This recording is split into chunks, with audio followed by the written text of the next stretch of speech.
Pasok niyo.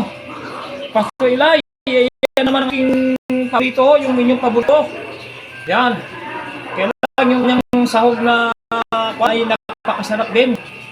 Yan o. Hindi na siya bangon ang kanyang sahog.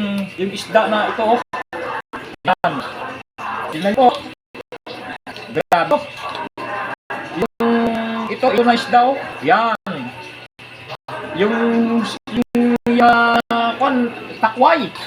O, takway o. Grabe. Yan. Sino yung kakayan? O, takway o. Grabe ka sa... Yan. Takway. Takway na eh. Yan o. Yan.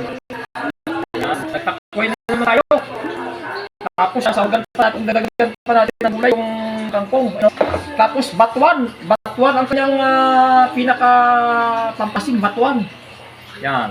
O yun lang po ha, yung ating ngayong araw. Pagtanghalian natin. Okay.